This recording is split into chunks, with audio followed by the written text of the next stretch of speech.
She tried everything to change my mind. She brought doctors to examine me, trying to prove I was mentally incompetent. She brought lawyers to challenge the deed, trying to find some loophole or technicality. She even brought a social worker to evaluate my ability to live independently, hoping to get me declared a danger to myself. But I'd been preparing for all of this. I'd had my own medical evaluation, my own legal consultation, my own documentation of my complete mental and physical competence. I dotted every I and crossed every T, and there was nothing she could do to take my home away from me legally. David tried a different approach. He appealed to my love for him, my memories of his childhood, my hopes for his future. He cried and begged and promised that things would be different if I just let them stay. Sarah's changed, he told me one afternoon while she was out looking at apartments. She understands now how wrong she was. She wants to make it right. I looked at my son, this man I'd loved more than my own life, and I felt something break inside my chest. Not my heart, that had been broken weeks ago. Something deeper, something that connected me to hope and forgiveness and the possibility of reconciliation. David, I said gently, she hasn't changed. She's just scared. And when the fear passes, when she feels secure again, she'll go back to being exactly who she's always been. Because that's who she is, deep down in her core. That's who you married. You don't know her like I do, he said. I know her better than you do, I replied. Because I've seen what she's capable of when she wants something badly enough. I've seen how far she'll go, how many lies she'll tell, how much damage she'll do to get what she wants. And I've seen how easily you believe her when she tells you it's for your own good. He left that day without saying goodbye. They both did. On the morning of the 30th day, I woke up to find the house empty except for me. No note, no forwarding address, no promise to stay in touch.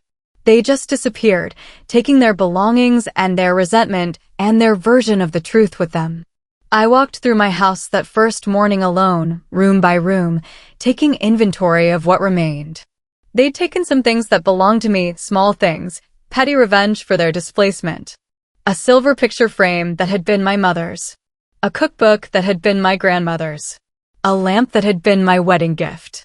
But they'd left the important things. They'd left the walls that held my memories. They'd left the windows that framed my views. They'd left the foundation that had supported my life for 37 years. They'd left the home itself, and that was all I really needed. I spent the next month putting my house back the way it belonged. I moved my furniture back to its proper places. I reorganized my kitchen according to my own logic. I hung my pictures where they belonged and put my books back on their shelves and filled my space with my own choices again. It was like coming back to life after a long illness. Like remembering who I was after forgetting for a while. Like finding my voice after months of being silenced. The quiet was strange at first.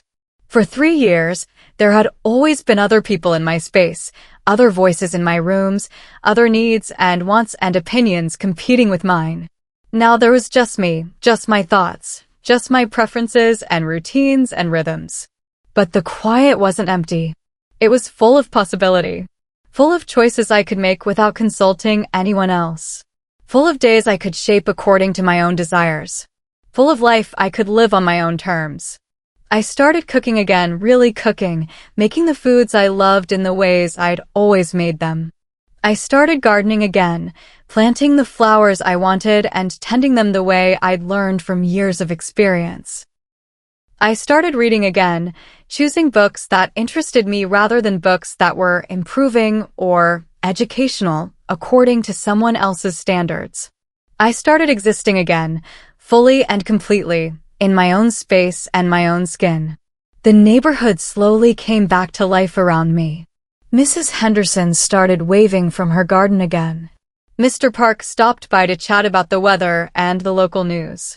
The mailman started leaving packages on my porch instead of requiring signatures. The world began to acknowledge my existence again, as if I'd been invisible for 3 years and had suddenly rematerialized. Some people asked about David and Sarah. I told them simply that they'd moved out, that we'd had different ideas about how to live, that it was better for everyone this way. I didn't elaborate. I didn't explain. I didn't justify or defend or seek sympathy. The truth was complicated, and most people couldn't handle complicated. They wanted simple stories with clear villains and obvious victims. They wanted to know who to blame and who to pity. But life isn't that neat, and families are messier than most people want to acknowledge. Months passed. Then a year. I got a postcard once, from David, from some city in another state. No return address, no phone number, just a picture of a beach and a few lines saying he was doing well and hoping I was too. I kept the postcard for a while, then threw it away. Some bridges, once burned, can't be rebuilt. I made new friends, people who knew me as I was now rather than as I had been. I joined a book club, volunteered at the library, took a cooking class at the community center. I filled my life with activities and relationships that nourished me rather than diminished me. But the most important thing I learned was this. I didn't need anyone else's permission to exist. I didn't need anyone else's approval to live in my own space, spend my own money, make my own choices. I didn't need to apologize for taking up room in my own life. For 72 years, I'd been defining myself in relation to other people. I was someone's daughter, someone's wife, someone's mother, someone's neighbor, someone's friend. I'd been so busy being what other people needed that I'd forgotten how to be what I needed. But when I was stripped of all those relationships, when I was left alone with just myself and my own resources, I discovered something surprising. I was enough. Just me, just as I was, just existing in my own space and making my own choices, I was enough. I didn't need David's approval to validate my worth. I didn't need Sarah's acceptance to justify my existence. I didn't need anyone's permission to live my life according to my own values and desires and dreams. It was never about the house, really. It was about remembering who I was before they made me feel small. It was about reclaiming my right to exist fully and completely in my own life. It was about refusing to disappear just because someone else found my presence inconvenient. The house was just the symbol, the concrete representation of my independence and autonomy and right to exist. But the real victory wasn't in keeping the house. The real victory was in remembering that I deserve to keep it. When someone locks you out, you have a choice. You can stand there knocking, begging to be let back in, accepting that you need their permission to access your own life. Or you can remember that you have your own key, your own door, your own right to exist in your own space. You can remember that you don't need anyone else's permission to be who you are. Some locks can be changed, but dignity has no key. Respect has no password. Worth has no combination. These things can't be taken from you unless you hand them over willingly. I stopped handing mine over. I stopped shrinking to make other people comfortable. I stopped apologizing for existing. I stopped asking permission to live my own life in my own space according to my own values. And when I stopped asking for permission, I discovered that I'd never needed it in the first place. Would you have done what I did, or would you have walked away? Would you have fought for your right to exist in your own life, or would you have accepted someone else's judgment about your worth and your competence and your right to independence? Tell me in the comments, and don't forget to subscribe before the next story finds you unprepared. Some locks can be changed, but guilt has no key. Is this really what you want? I asked him. Is this really how you want this to end? His face crumpled for just a second, and I thought I'd reached him. I thought the spell might be breaking. But then Sarah put her hand on his arm, and he straightened up, and the moment was lost. It's what's best, Mom, he said, but his voice was hollow, like he was reciting lines someone else had written for him. We've already paid the first month at Sunset Manor. Your room is ready. We can drive you over there now. Now. As if I was supposed to just walk away from my life with nothing but the groceries in my hands. As if 37 years of memories and belongings and history meant nothing. As if I was supposed to disappear quietly and gratefully for the convenience of my own family. I need my things, I said. We'll pack them up and bring them to you, Sarah said. Whatever you need. Whatever fits in your new room. Whatever fits. As if my entire life was supposed to compress down to the size of a 12 by 12 room with a shared bathroom down the hall. As if I was supposed to choose which pieces of myself were worth keeping and which could be thrown away or donated or sold at a garage sale. I need time, I said, and I was fighting tears now, fighting to keep my voice steady. I need time to process this, to understand what's happening. Mom, David said, and his voice was gentle again but final, like he was explaining death to a child. The decision has been made. The arrangements have been completed. It's done. It's done. My life, my home, my independence, my dignity, all of it was just done. Decided by other people, arranged by other people, finished without my input or consent or agreement. I was being disposed of like an old piece of furniture that no longer matched the decor.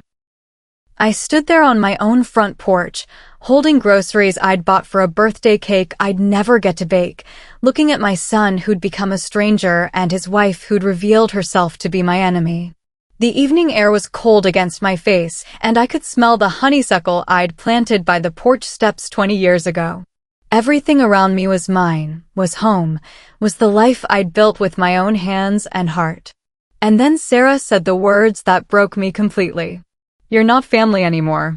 She said it quietly, almost gently, like she was delivering a medical diagnosis. Matter of fact. Final. Devastating. You're not family anymore. Not family. The woman who'd given birth to the man she'd married.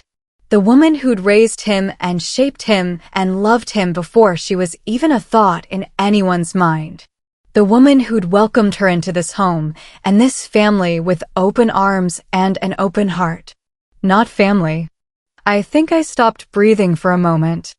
I think my heart actually stopped beating. Because how do you survive hearing that? How do you continue existing when the people you love most in the world look you in the eye and tell you that you don't belong to them anymore? I set the groceries down on the porch. Carefully, slowly, like I was performing a sacred ritual. The bag with the eggs in it, the one with the milk and butter for the cake I'd never make. I set them down and straightened up and looked at my son one last time. David, I said, and my voice was steady now, clear and strong.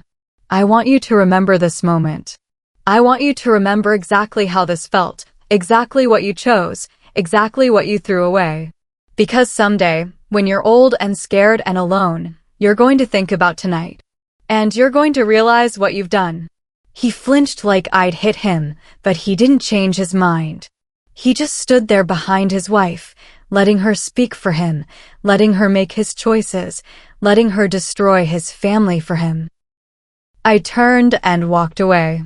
Not because I was giving up, not because I was accepting their decision, but because I needed to think. I needed to plan. I needed to become someone other than the broken, bewildered old woman they'd turned me into. I walked to my car with as much dignity as I could muster, and I drove away from my own house like a visitor whose welcome had been worn out. But as I drove, something inside me was changing. The hurt was crystallizing into something harder, something sharper. Something that could cut through lies and manipulation and betrayal. I drove to my friend Margaret's house, the one person I'd stayed in touch with through all of Sarah's isolation tactics. Margaret took one look at my face and opened her door without asking any questions. She made tea and let me cry and listened to the whole horrible story without interrupting. They think they've won, I told her when I'd finally stopped shaking. They think they've managed to dispose of me quietly and efficiently. And what do you think? Margaret asked. I thought about my house, the house I'd loved and maintained and improved for 37 years. I thought about the deed in my safety deposit box, the one I'd completely forgotten about until that moment. The deed that had never been changed, never been transferred, never been signed over to anyone else despite all of Sarah's financial manipulations. I think they don't know who they're dealing with, I said. The next morning, I was at the bank when it opened. Then the lawyer's office. Then the courthouse. By afternoon, I had copies of every document that proved my ownership of the house, my financial independence, my legal right to exist in my own space. Sarah had been clever, but she'd made one crucial mistake. She'd assumed I was as helpless and confused as she'd tried to make me feel. For weeks, I played the part they'd written for me. I visited Sunset Manor, toured the facilities, asked questions about meal plans and activity schedules. I let them think I was broken, defeated, grateful for their management of my life. I even visited David occasionally, bringing little gifts and acting like the confused, diminished old woman they expected me to be. But behind their backs, I was rebuilding myself. I was remembering who I'd been before they'd made me small. I was planning my return to my own life with the careful precision of a general planning a campaign. The morning I chose for my return was bright and beautiful, the kind of spring morning that makes you believe in new beginnings. I'd been watching the house from Margaret's car, waiting for the perfect moment. Sarah was hosting one of her little brunches, the kind where she played Lady of the Manor in my dining room, using my good china to impress her friends with her beautiful home. I walked up to my own front door and used my own key, the new key I'd had made when I'd changed the locks back to my specifications. The door opened smoothly, and I stepped into my own entryway like I was stepping back into my own skin. The conversation in the dining room stopped abruptly when they heard the door. I could hear Sarah's voice, confused and sharp. "David, did you hear that? Is someone in the house?" I walked into the dining room where they were all seated around my table, eating off my plates, drinking from my cups, existing in my space like they belonged there. Sarah's friends looked up curiously, and David's face went white when he saw me. "Mom," he said, like he was seeing a ghost. "Hello, David," I said calmly. "Sarah." "Ladies." I nodded to Sarah's friends, who were looking back and forth between us like they were watching a tennis match. Sarah recovered first, her face shifting into that patient, condescending expression I'd learned to hate. "Mom, what are you doing here? You can't just walk into people's homes uninvited." People's homes. My home. The home I'd lived in for 37 years, the home I'd never legally transferred to anyone, the home that still belonged to me according to every official document that mattered. I reached into my purse and pulled out the legal envelope I'd prepared. I set it down on the table in front of Sarah, right next to her coffee cup and my grandmother's sugar bowl. "You're right," I said. "You can't just walk into people's homes uninvited. That's why I'm giving you notice." Sarah's friends were looking fascinated and confused now, clearly sensing drama but not understanding the context. Sarah herself was staring at the envelope like it might bite her. "What is this?" she asked. "Open it," I said. Her hands were shaking slightly as she tore open the envelope and pulled out the documents inside. I watched her face change as she read them: confusion, then disbelief, then a dawning horror as she realized what she was looking at. "This is impossible," she whispered. "What is it, honey?" one of her friends asked. Sarah's voice was barely audible. It's a property deed. And an eviction notice." The room fell completely silent except for the ticking of my grandfather's clock on the mantelpiece. David was staring at me like he'd never seen me before, and maybe he hadn't. Maybe he'd only seen the diminished version Sarah had helped create, the confused old woman who could be managed and controlled and dismissed. "I don't understand," David said finally. I pulled out my chair at my table in my house and sat down. "It's very simple, David. This house has always been mine. Legally, officially, completely mine. Your wife has been playing house with my property, and now she needs to find somewhere else to play." "But the finances," Sarah stammered. "The bills, the confusion, the medical issues. Were all fabricated or exaggerated by you," I said calmly. "Very cleverly done. I'll give you credit for that.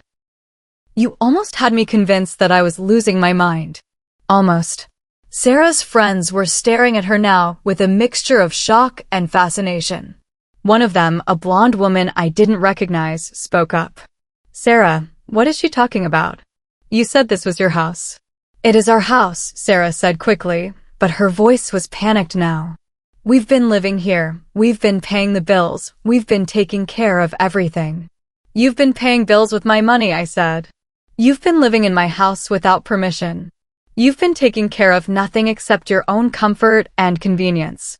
I stood up then, looking down at this woman who'd tried to steal my life. "I don't need to change locks, Sarah. I own the door. I own the walls. I own the roof over your head and the floor under your feet. And I'm done sharing. David found his voice finally. Mom, please. Can't we work this out? Can't we find a compromise? I looked at my son, this man I'd raised and loved and sacrificed for, this man who'd stood by while his wife systematically destroyed my independence and dignity. You made your choice, David. You chose her over me. You chose to believe lies about confusion and medical issues rather than trust the woman who raised you. You chose to lock me out of my own home and ship me off to die in a facility rather than stand up to your wife. I thought it was what was best, he said, and there were tears in his eyes now. For who? I asked. Best for who, David? Not for me. I was never part of your equation. I was just the problem to be solved, the inconvenience to be managed, the burden to be disposed of. Sarah had been reading through the legal documents with increasing desperation. This can't be legal, she said. We'll fight this. We'll contest it. With what money? I asked. With what legal standing? You have no claim to this property. You never have. You've been squatting in my house for 3 years, and now I'm asking you to leave. The blonde friend was looking at Sarah with obvious disapproval now. Sarah, honey, did you really tell people this was your house when it wasn't? It's complicated, Sarah said, but her voice was weak, defeated. No, I said, standing up and smoothing down my skirt. It's really not complicated at all. It's my house. It's always been my house. And I want you out of it. I walked around the table, past Sarah's shocked friends, past my son who was crying now, past the woman who'd tried to erase me from my own life. I walked through my dining room, through my kitchen, through my living room where Sarah had rearranged my furniture and banished my memories. In the kitchen, I stopped and looked around at the space that had been reorganized for maximum efficiency. I opened the cabinet where my mixing bowls used to live and found Sarah's protein powders. I opened the spice cabinet and found everything in the wrong place, alphabetized according to Sarah's system rather than organized by my decades of cooking experience. But it was still my kitchen, still my space, still my home. I could hear agitated whispers from the dining room, Sarah trying to explain to her friends, David asking questions nobody could answer. I could hear chairs scraping against the floor, purses being gathered, hasty goodbyes being made. Sarah's little brunch party was over. When I walked back into the dining room, it was empty except for Sarah and David. Sarah was holding the legal documents like they were burning her hands, and David was slumped in his chair like a broken doll. You have 30 days, I told them. That's more than you gave me. I'm being generous. Mom, David said, and his voice was pleading now. Please don't do this. Please don't throw us out. We're family. Family, I repeated the word slowly, like I was tasting it. That's interesting, David. Because just a few weeks ago, your wife told me I wasn't family anymore. She told me that to my face while I stood on my own front porch, locked out of my own home. David looked at Sarah with something that might have been the beginning of understanding. Sarah, did you really say that? Sarah's silence was answer enough. Family doesn't lock each other out, I continued. Family doesn't manipulate and control and scheme to steal each other's homes. Family doesn't create fake medical crises to justify taking away someone's independence. Family doesn't lie and cheat and steal and then act like they're doing you a favor. I picked up my grandmother's sugar bowl from the table, the one Sarah had been using for her guests. It was fine china, delicate and beautiful, with tiny painted roses that my grandmother had treasured. I'd given it a place of honor on my table for 40 years, and Sarah had been using it like it was hers.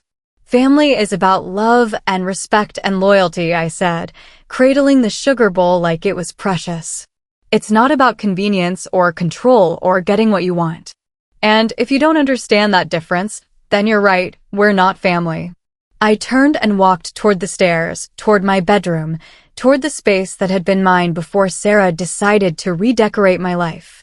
But I stopped at the bottom of the stairs and looked back at them. 30 days, I said again. Find somewhere else to build your life. Find somewhere else to play house. Find somewhere else to be whoever you want to be. But do it somewhere that doesn't belong to me. I climbed the stairs to my bedroom, the room where I'd been born, where I'd brought my baby home, where I'd planned to grow old gracefully. The room where Sarah had put her furniture and her decorations and her vision of how life should look. But the bones of it were still mine. The walls, the windows, the view of the garden I'd planted and tended for decades. This was still my space, my sanctuary, my home. And I was reclaiming it, one room at a time. I could hear them talking downstairs, their voices urgent and angry and scared. I could hear Sarah crying, probably for the first time since I'd known her. I could hear David trying to comfort her, trying to figure out how to fix this, trying to understand how his careful plans had fallen apart so completely. But I felt no satisfaction in their distress. I felt no joy in their panic. I felt nothing but a deep, bone-deep weariness and a quiet determination to rebuild my life from the ashes they'd tried to scatter. I sat on my bed, the bed Sarah had moved, the bed she'd covered with her linens and her pillows and her version of comfort, and I looked out the window at my garden. The honeysuckle was blooming by the porch, the roses were starting to bud, and the little herb garden I'd planted was green and thriving despite neglect. Life goes on. Life persists. Life finds a way to survive even when people try to kill it. Over the next 30 days, I watched my son and his wife pack up their life in my house. I watched them argue and blame and try to figure out how to start over. I watched Sarah's mask finally slip completely, revealing the calculating, cold person she'd always been underneath the sweetness. She changed the locks. On my own house. I stood there holding the groceries I bought with my pension, and she told me I wasn't family anymore. The words hit me like ice water, but I kept my voice steady even as my heart shattered into 1,000 pieces. Before I tell you how I answered her cruelty, make sure you like this video, subscribe, and comment where you're watching from because what happened next will leave you speechless. You have to understand, this house wasn't just 4 walls and a roof to me. This was where I brought my baby boy home from the hospital 43 years ago. This was where I nursed him through fevers, where I taught him to tie his shoes, where I watched him grow from a scared little boy into the man I thought I knew. Every corner held memories that belonged to me, to us, to the family I thought we'd always be. When David brought Sarah home 3 years ago, I opened my arms and my home to her without hesitation. She was quiet at first, almost shy, and I mistook that silence for sweetness. How wrong I was. How desperately, painfully wrong. I remember the first dinner I cooked for them both, my famous pot roast that David had loved since childhood. I set the table with my good china, the set my mother had given me for my wedding, and I watched Sarah's face as she took her first bite. "It's quite salty," she said, her voice soft, but sharp enough to cut. David didn't say anything. He just kept eating, his eyes fixed on his plate like he was afraid to look at either of us. That should have been my first warning, but I was so eager to make her feel welcome, so desperate to be the mother-in-law who wasn't a stereotype, that I just smiled and apologized.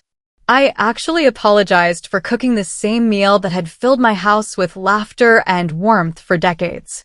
That was the beginning of the end, though I didn't know it then. It started so small, so subtle, that I thought I was imagining it. Sarah would suggest improvements to make the house more modern and efficient. She convinced David that the living room furniture needed to be rearranged because the current layout was blocking positive energy.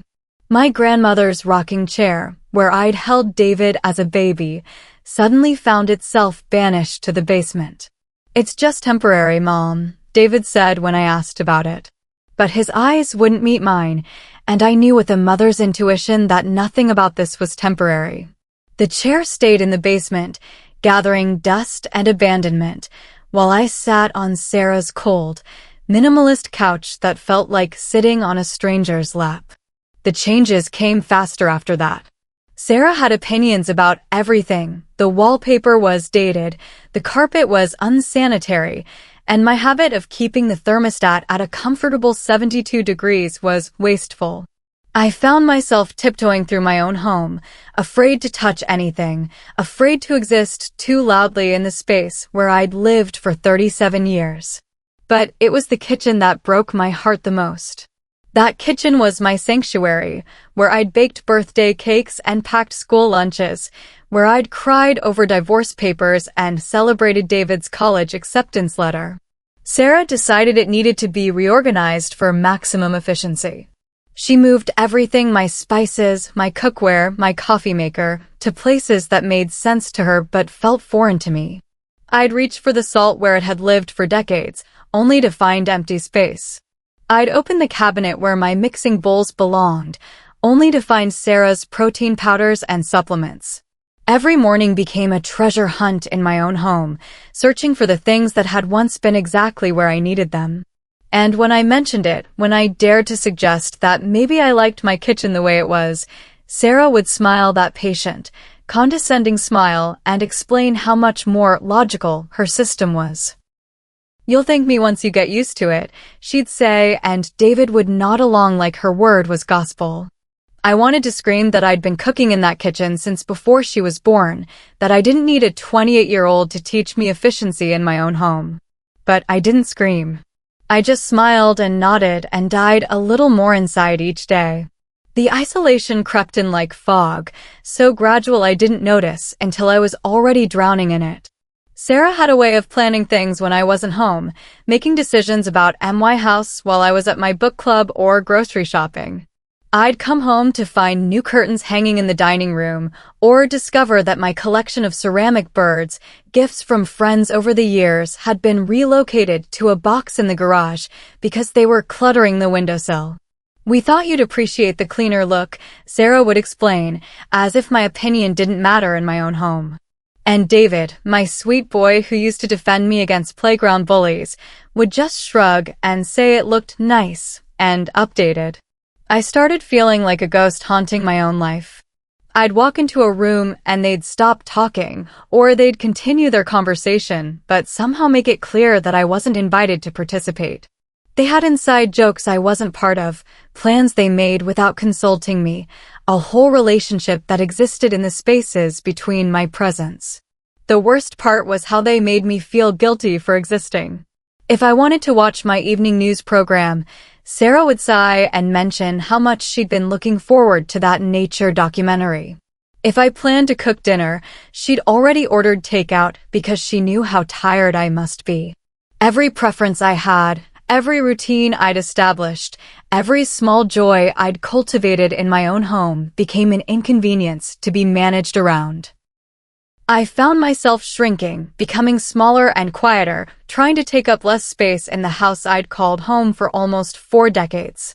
I'd eat my breakfast quickly and disappear to my bedroom, spend hours there reading or doing crossword puzzles, anything to avoid being in their way. My own home became a prison of politeness and suppressed resentment. The financial control started gradually too. Sarah mentioned that it would be easier if they handled the household bills since they were more familiar with online banking. I was 72 years old, not helpless, but she made it sound like she was doing me a favor. David convinced me to give them access to my checking account, just for the utilities, but somehow that access kept expanding. First, it was just the electric and gas bills. Then it was the internet and cable. Then Sarah was using my account for grocery shopping because it was more convenient to have everything on one card. I watched my bank statements and saw charges I didn't recognize, purchases I hadn't made, money flowing out of my account for things that benefited them but somehow never seemed to benefit me. When I asked about a particularly large charge at a furniture store, Sarah explained that they'd bought a new dresser for our bedroom. Not my bedroom, our bedroom. As if my space had somehow become communal property. The dresser wasn't even my style, but there it sat, taking up space in my room like a monument to my own powerlessness. "Mom, you're being paranoid," David said when I expressed concern about the spending. "Sarah's just trying to help. She's better with money management than either of us. Better with money management." As if I hadn't managed to buy and maintain this house, raise a child, and build a decent retirement fund all on my own after his father left. The mail situation was the beginning of the end, though I didn't recognize it at the time. Sarah suggested that it would be more secure to have mail delivered to a P.O. box since there had been some package thefts in the neighborhood. It made sense, or at least it seemed to make sense the way she explained it. What I didn't realize was that she was slowly, systematically redirecting my entire life away from my own address. My pension checks started going to the P.O. box. My insurance correspondence. My bank statements. My social security information. Slowly, piece by piece, the official acknowledgement of my existence was being funneled away from my own home and into a metal box that Sarah controlled. She held the key, she collected the mail, and she decided what I needed to see. I didn't realize how complete the takeover was until I tried to order something online and discovered that my own address was somehow flagged as invalid in the system. My own address. The place where I'd lived for 37 years. The system couldn't find me because, according to the mail service, I didn't live there anymore. David became a stranger to me during those months. The boy who used to call me every day, who used to stop by just to chat and steal cookies from my jar, became someone who looked at me with pity and impatience. Sarah had convinced him that I was becoming difficult and resistant to change. She painted herself as the patient caregiver dealing with a stubborn old woman who couldn't adapt to modern life. "Mom, you need to try to be more flexible," he'd say when I complained about yet another change to my routine. Sarah's just trying to make things better for everyone. Better for everyone. But somehow everyone never seemed to include me. I was the problem to be solved, the obstacle to be managed, the burden to be endured. I watched my son disappear into his wife's vision of who he should be. She isolated him so subtly that he probably didn't even realize it was happening. Old friends stopped coming around because Sarah found them disruptive or negative influences. Family gatherings became smaller and smaller until it was just the three of us, sitting in uncomfortable silence in my own dining room while Sarah controlled the conversation. She had a way of answering for David, of speaking over him, of finishing his sentences with words that weren't the ones he would have chosen. I watched my confident, independent son become a shadow of himself, and when I tried to talk to him about it, he'd defend her like she was the victim and I was the aggressor. "Sarah just wants what's best for our family," he'd say, and the word "our" cut through me like a knife. When had our family stopped including me? When had I become the outsider looking in at my own son's life? The neighborhood whispers started around the same time. Mrs. Henderson next door mentioned that she rarely saw me in the garden anymore. Mr. Park across the street asked if I was feeling all right because I seemed different lately. I wanted to tell them the truth, wanted to explain that I was disappearing in my own home, but pride kept my mouth shut. How do you tell your neighbors that you're being slowly erased by your own family? How do you admit that the people you love most in the world are treating you like an inconvenient piece of furniture? Instead, I smiled and made excuses. I was adjusting to having family in the house. I was letting the young people take charge. I was enjoying my retirement. Each light tasted like ash in my mouth, but it was easier than facing the truth that I was becoming invisible in my own life. The night I came home to find my key didn't work was a Tuesday in March. I remember because it was David's birthday the next day, and I'd spent the afternoon shopping for ingredients to make his favorite cake, the same German chocolate cake I'd made for him every year since he turned 5. I had groceries in both hands and my purse slung over my shoulder, and I was thinking about whether I had enough coconut for the frosting.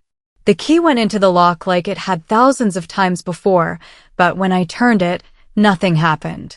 I tried again, thinking maybe I'd inserted it wrong or that the cold weather had made the lock stick. Nothing. I tried jiggling it, pushing the door while turning the key, even pulling the door toward me in case it had warped. Nothing. I stood there for 10 minutes, trying to make sense of what was happening. This was my house. This was my key. This was my lock. But somehow, the equation that had worked for 37 years was no longer functioning. I felt like Alice tumbling down the rabbit hole, where nothing made sense and all the rules had changed without warning. Finally, I knocked. I knocked on my own front door like a visitor, like a stranger, like someone who had no right to enter without permission. I heard footsteps inside, Sarah's footsteps. I could tell from the sharp click of her heels on my hardwood floors. The door opened, but only part way, held by the chain lock that I didn't remember being there when I left. Sarah's face appeared in the gap, and for a moment, she looked almost surprised to see me.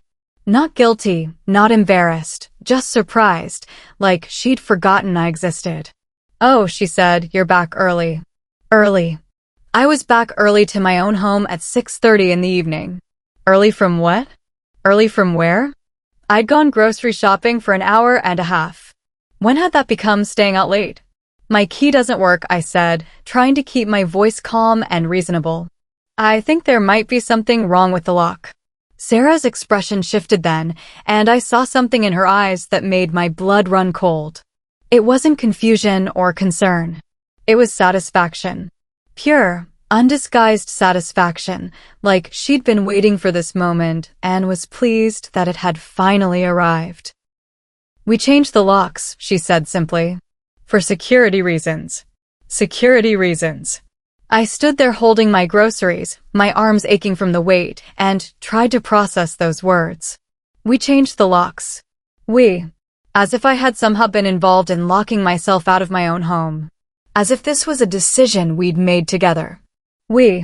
I managed to ask. "David and I. We decided it was necessary." She paused, and I could see her choosing her next words carefully. "There have been some concerns about your judgment lately. We thought it would be best if we controlled access to the house." Controlled access. To my house. My house that I'd bought with my late husband's life insurance money. My house that I'd maintained and improved and loved for 37 years. My house where I'd raised my son and built my life and planned to die peacefully in my own bed, surrounded by my own things. "I need to come in," I said, and I hated how small my voice sounded. "I need to put these groceries away." Sarah glanced back into the house, and I heard David's voice from somewhere inside. "Who is it?" he called, as if he didn't know, as if there were multiple people who might be standing on his mother's front porch begging to be let into their own home. "It's your mother," Sarah called back, and something in her tone made it sound like an inconvenience, like an unwanted salesperson or a Jehovah's Witness who wouldn't take a hint. David appeared behind her, and the look on his face broke something inside me that I don't think will ever heal completely. He looked guilty but defiant, ashamed but resolved, like a child who knows he's doing something wrong but has convinced himself it's necessary. "Mom," he said, not meeting my eyes. "We need to talk." "Then let me in so we can talk," I said, and my voice was stronger now, fed by a growing anger that I was trying desperately to keep under control. "Let me into my house so we can have this conversation properly." "That's just it, Mom," David said, and his voice was gentle but firm, like he was explaining something to a confused child. "It's not really your house anymore. Not legally. Not legally." Those words hit me like a physical blow. I actually took a step backward, nearly dropping the groceries, as if I'd been pushed. "What do you mean, not legally?" Sarah opened the door a little wider then, just enough for me to see into my own entryway, to see my own coat closet and my own mirror and my own little table where I kept my keys. Kept. Past tense. Because apparently I didn't keep anything there anymore. "We've been handling your finances for months now," Sarah said, her voice taking on that patient, condescending tone I'd come to hate. "And we've discovered some irregularities. Some concerning patterns in your spending and decision-making." Irregularities. Concerning patterns. I'd been living on the same budget for years, spending money on the same things I'd always spent money on: groceries, utilities, occasional gifts for David, books from the library book sale. What irregularities? What patterns? "I don't understand," I said, and I hated the confusion in my own voice. "What are you talking about?" "The important thing," David said, and now he was looking at me, but his eyes were wrong, distant and cold, like he was looking at a stranger, "is that we're taking care of everything now." We've made arrangements for you to stay at Sunset Manor. It's a very nice place, Mom. You'll have your own room, and there are activities and people your own age. Sunset Manor. The assisted living facility on the other side of town. The place where Mrs. Cooper from church had gone just before she died, where she'd spent her last 6 months staring out a window at a parking lot, waiting for visitors who came less and less frequently until they stopped coming at all. I don't need assisted living, I said, and my voice was rising now despite my efforts to stay calm. I live here. This is my home. I've been taking care of myself just fine. Have you, though? Sarah asked, and there was something sharp and cruel in her voice now. Because the evidence suggests otherwise. The bills that went unpaid because you forgot about them. The appointments you missed. The medication you took incorrectly. The confusion about dates and times. Bills that went unpaid. But Sarah had been handling the bills. Appointments I missed. But Sarah had been managing my calendar. Medication I took incorrectly. But Sarah had been organizing my pill case. Confusion about dates and times. But Sarah had been telling me when things were happening, where I needed to be, what I needed to do. The realization hit me like a freight train. She'd been setting me up. All those months of taking over my responsibilities, of managing my life, of making me feel helpless and confused, it had all been leading to this moment. She'd created the problems she was now using to justify taking everything away from me. You did this, I whispered, and the words came out like a prayer or a curse. You orchestrated this whole thing. Sarah's mask slipped for just a moment, and I saw the truth in her eyes. She was proud of herself. Proud of how cleverly she'd maneuvered me into this position. Proud of how she'd turned my own son against me. Proud of how she'd stolen my life so smoothly that I hadn't even realized it was happening until it was too late. We did what was necessary, she said, and the we was like a slap across my face. What was best for everyone involved? I want to speak to David, I said, looking past her to my son. Alone.